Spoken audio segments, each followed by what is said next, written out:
First tonight, the bold plan to build a Muslim state within Australia. The warnings have come from nervous insiders. They're Islamic leaders who are pleading with the government to stop it from happening. And as David Richardson reports, they're receiving death threats just for speaking out. Sadly, my religion in the current situation is an absolute mess. I come from a lineage of Islamic leadership. When I am worried about what's happening and what I see from my community and religion, trust me that there's something going on. A stunning admission from the Imam of Peace. The president of the Islamic Association of South Australia, Imam Tawhidi, is worried, and he's not alone. Society is still worried. And when it reaches a stage where a Muslim Imam is worried, that's when something needs to be done. Tonight, the Muslim clerics and community leaders and their radical calls for Islam to reform itself, and a stark warning of a plan to alter Australia forever, to establish a caliphate here, right under our noses. The agenda is to create a country within your country. That's what it is. It's to create another country or another government within the Australian government. That's what I believe is their agenda, these extreme Muslims. Should Sharia law be introduced into Australia? تطبيق الشريعة مستحيل. The short answer is no, but there's another problem, is that there are many sects within Islam, and each sect considers a different version of the Sharia, so which one would you end up following? There are about 500,000 Muslims currently living in Australia, 2.2% of the population. But according to some, there are plans to massively change those figures. There's a movement in Australia to increase the population of the Muslims. Imam Tawhidi believes it's happening now, a plan to build a nation inside our nation. So a Muslim community wants to buy an estate, name the streets Islamic names. Literally, they're naming the streets Islamic names of figures that in history massacred and killed people. And there won't be any drinking, there won't be anything un-Islamic. It's a small Islamic country within Sydney. The Imam believes governments need to stop the construction of mosques and community centres and investigate what's really going on. I believe that there needs to be a new government body that investigates everything regarding the Muslim religion in this country, starting off with the leaders of the communities. Going even further than Pauline Hanson's calls for a royal commission into Islam in Australia. They're all coming from the Wahhabi extremist ideology. Sunni community leader Jamal Dawood believes Wahhabi money is funding the expansion attempts in Australia.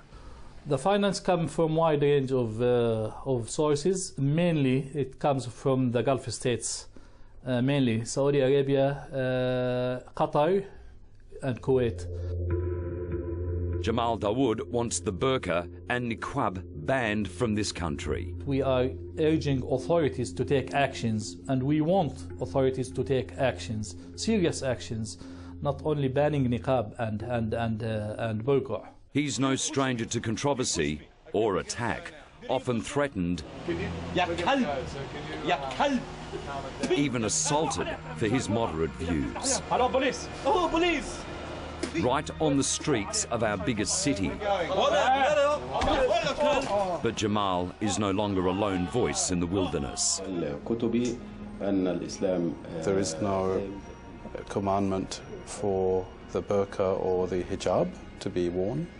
Moderate Dr. Mustafa Rashid is another calling for change, the moderation of Islam, even allowing Muslims to drink and eat pork. The Quran itself does not say that alcohol is banned.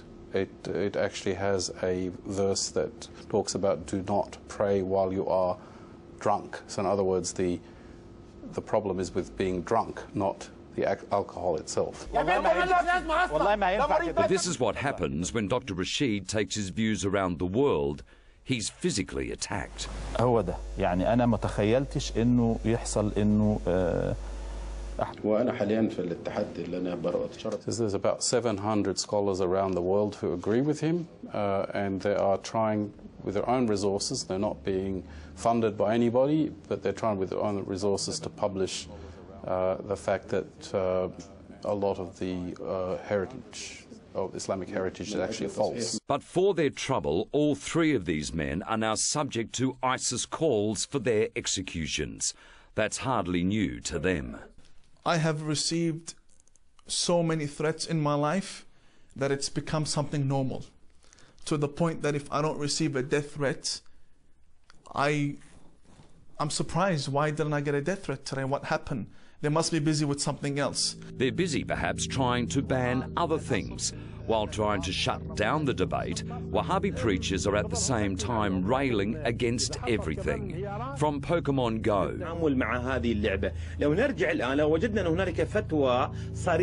to Mickey Mouse and Tom and Jerry. مفسد يعني كائن مفسد. ايش رايك الان بالفأر عند الاطفال؟ يعني بعد توم وجيري، ايش نظرة الاطفال للفئران؟ To Christmas celebrations. يقيمها هؤلاء الكفرة من يهود ونصارى هي أعياد باطلة مخالفة لشريعة الله عز وجل. And same-sex marriage. وهذه تأتي في ذروة سنام قبح وشناعة الفواحش. The Muslim imams, what's in their bank accounts, where it's coming from, who's funding them, the people who are funding them, are they Australian or are they not Australian?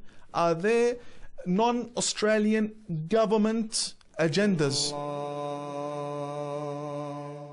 And to add another worrying layer to this story, there are fears the collapse of ISIS could see radicalised and now well-trained fighters sneak back into Australia, hiding as refugees from Syria or Iraq. I know that in Iraq, ISIS militants have escaped with refugees to Europe. I know. And they do that by covering up. Some of them even dress as women.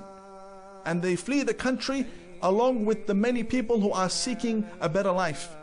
Things need to be very clear when it comes to Islam in this country. Otherwise, I'd have to tell the government in 10, 20 years from now, I told you in 2017 that this was going to happen. Well, certainly some strong views there, but if you'd like to have your say, head to our Facebook page.